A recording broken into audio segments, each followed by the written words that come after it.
What is my goal in life? I want to be happy. After a lot of soul searching, I've determined that it is happiness I want to seek in my life. Not riches, not fame, not power, but happiness. Now, in fairness, if becoming rich or famous or powerful leads to happiness, then I'm all game for following those courses of action. But those do not necessarily lead to happiness. So what is it that leads to happiness? Well, I've done a lot of reading, and the research that I've read seems to show that there are a number of factors that lead to happiness, but I want to talk about just one: gratifications. A gratification is not pleasure. Pleasures are separate. They are often bodily things, things that come through your five senses and are momentary. This could be sex, or enjoying nice French vanilla ice cream, or even listening to a fantastic song on the radio. There are higher pleasures, such as ones that come through the mind rather than the five senses, but they are momentary as well. These can be anything that causes a thrill, euphoria, a buzz, or excitement. So perhaps a horror film or a roller coaster ride. It could also be the pleasure of relaxation or good cheer and fun or comfort, such things as watching a good TV show or listening to a comic. Pleasures are things which satisfy biological needs. However, all of the pleasures are of limited use in creating long-lasting happiness.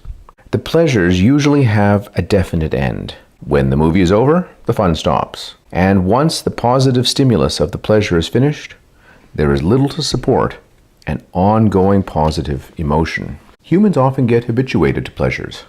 Too much French vanilla ice cream, and even the most ardent ice cream eater will no longer find a pleasure. So what is a gratification? A gratification is any activity which creates total absorption in the person. This total absorption, called flow by researcher Mihaly Csikszentmihalyi, creates total immersion. It blocks out the consciousness, and emotions are totally absent. Components of flow are that the task is challenging and requires skill.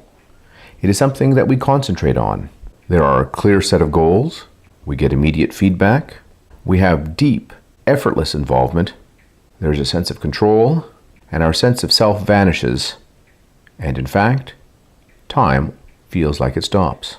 The move from pleasures to gratification can be difficult.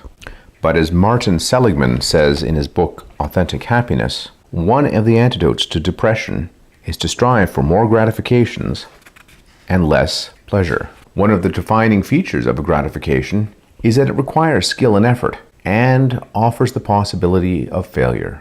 Pleasures do not. As Seligman writes in his book, gratification is not always pleasant, and it can be utterly stressful at times.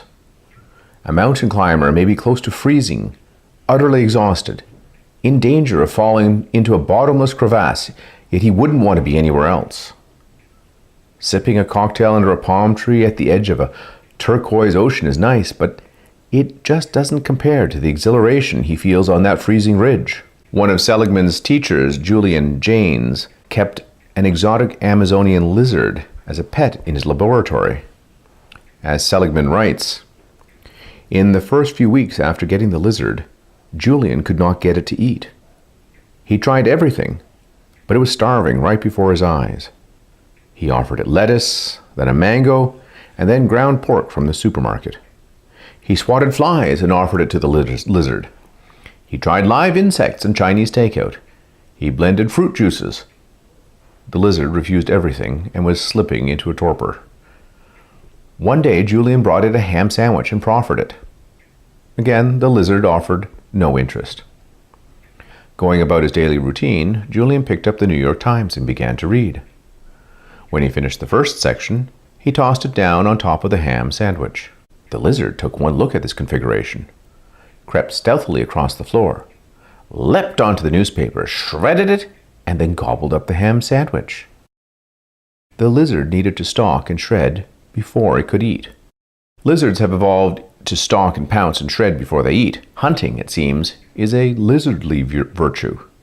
So essential was the exercise of this strength to the life of the lizard that its appetite could not be awakened until the strength had been engaged. No shortcut to happiness was available to this lizard. Human beings are immensely more complex than Amazonian lizards. All our complexity sits on top of an emotional brain that has been shaped for hundreds of millions of years by natural selection. Our pleasures and the appetites that they serve are tied by evolution to a repertoire of actions. These actions are vastly more elaborate and flexible than stalking, pouncing, and shredding, but they can be ignored only at considerable cost. The belief that we can rely on shortcuts to gratification and bypass the exercise of personal strengths and virtues is folly. It leads not to just lizards that starve to death, but to legions of humanity who are depressed in the middle of great wealth and are starving to death spiritually. So do you want to eat that candy bar? Sure. Is it going to make you feel good? Absolutely. But momentarily. Will it make you happy in the long run? No. So what will make you happy? Exercising a gratification. Working on something that you find challenging, that requires skill, that has a clear goal that you can get to, and that you can work at and get deeply and effortlessly involved in.